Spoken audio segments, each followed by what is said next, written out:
Aboard!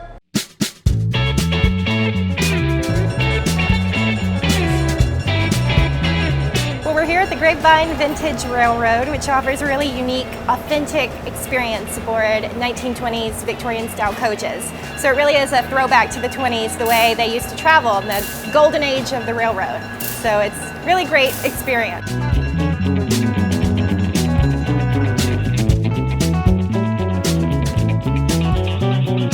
This is the historic Cotton Belt District. It's kind of what connected the town. And all of the coaches are equipped with bench-style seating that can turn each way. So you can face your family and turn this way if you want to just, look out the window.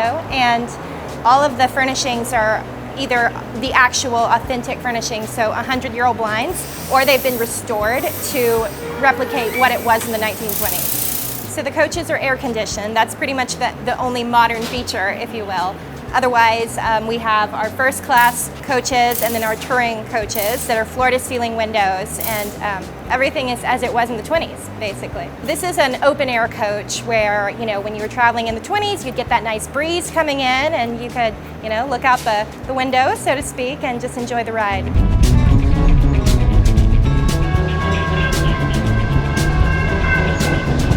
Rumor has it there's a train heist that happens on the Grapevine Vintage Railroad. We do occasionally have a robber try to step on board. This here is a stick-up. Now I know there's bad money somewhere on this car. That's why we have a special agent who has to step up to the plate. I've heard word there's a train robber. And catch the robber on the train, so it's a lot of fun for the kids.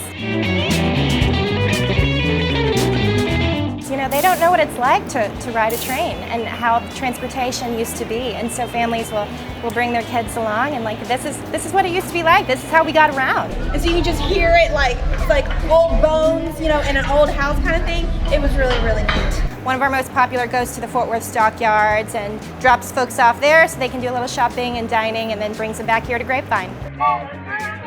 We wanted to come show these two train fanatics a real train. My husband works for Union Pacific Railroad, and so this is a great way for them to experience the actual train.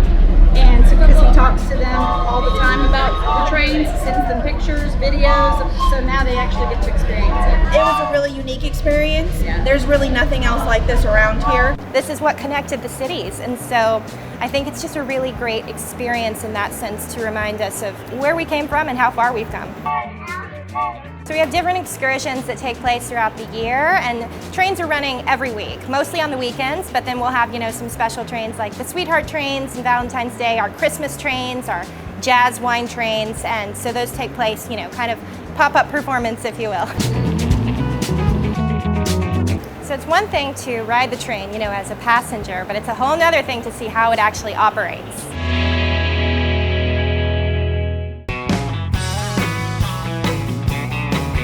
My name is Dave Tadlock. I'm conductor/engineer for the City of Grapevine Vintage Railroad. I've been doing this for approximately 16 years. We're standing in a GP7. It's a diesel electric motor made by EMD, which is Electromotive Division of General Motors. I believe this one particular locomotive was manufactured 1960. It's got 1,400 horsepower.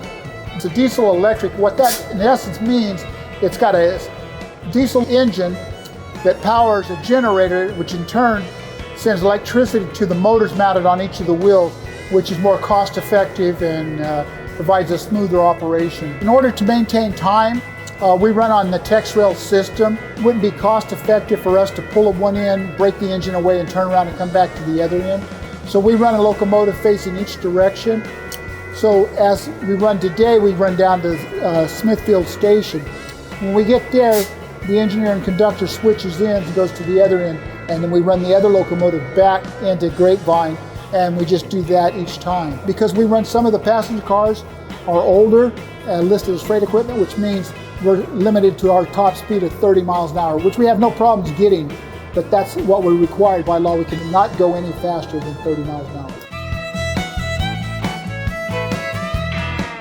Starting the diesel locomotive is not as easy as it is to start your own personal car.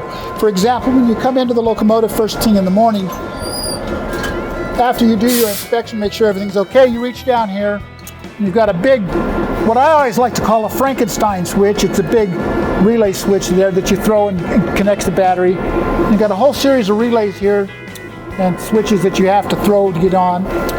You get them all thrown, and then you have to walk outside. When you get outside, you open up some of the cabinets in the locomotive in the motor area, and you prime it to make sure it's got fuel going to it, which is diesel fuel. And once you get that all primed up, then you go ahead and the start button, and that'll start it up out there. Now once you get it started out there, you come in here, and as you can see there's an array of switches here. You want to make sure it's in start position. When you get ready to run, you'll turn that switch to run. It's kind of like engaging, well, not your accelerator, but engaging your car to get it. And different lights will tell you if it's low on fuel or hot engine light. Amperes, right now we're not drawing any amps, so it should register 0. Make sure all that stuff is good. Then you come over here, and while it's warming up, you'll start building up your air pressure. Now, unlike your automobiles, these run on air brakes. We've got 556 feet of trains behind us. It's 446 tons. So we're not going to stop on a dime.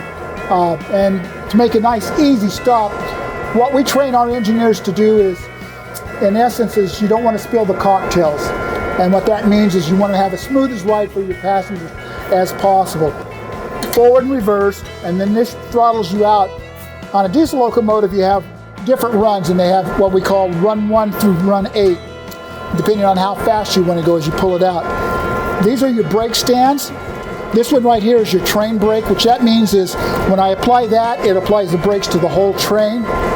But if I'm not going very fast and I only want to apply brakes just to kind of slow it down, I can use the independent, which controls only the locomotive. And then that's basically how we stop. Our speedometer, that came along probably in the 70s. And of course a radio. But that's our gauges, an amp gauge here. Here's the horn. We push that and that makes the horn. These switches over here are basically for the lights, turn different lights on, that. This one here is kind of an interesting, this is called an alerter.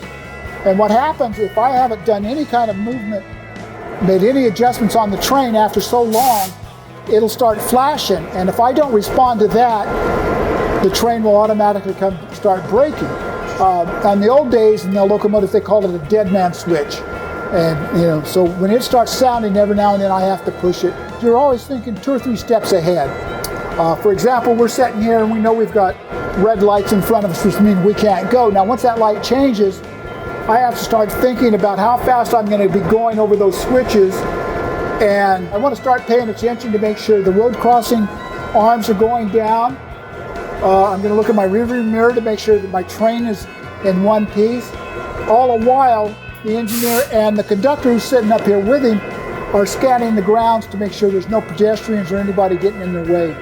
Even though we're a tourist vintage railroad, we are mandated by the federal government, the Federal Railway Administration. We have to perform safety tests, provide safety rules tests. We're required to do all the drug testing and be licensed by the federal government. The city of Grapevine and the Vintage Railroad has their own standards that are met and approved by the federal government. And before we can start working on it, we have to pass those requirements and come from there. So we are as safe as the other railroads, and sometimes probably safer. One of my favorite things about riding the train is how many people will wave at you when you're, going down the tracks, and that's something, you don't experience in a car. And they'll be driving along, and you'll see folks, neighbors waving at the train as it goes along. And I mean, it's really great seeing folks get off the train. They're just, especially the kids, their faces, are lit up, and it's just a really great experience. It doesn't get any better than this. You're doing what our grandfathers, had the opportunity to do in the old days, in the 30s and 40s. This was the way transportation was meant. Being able to work on and handle these type of equipment is really exciting and fulfilling.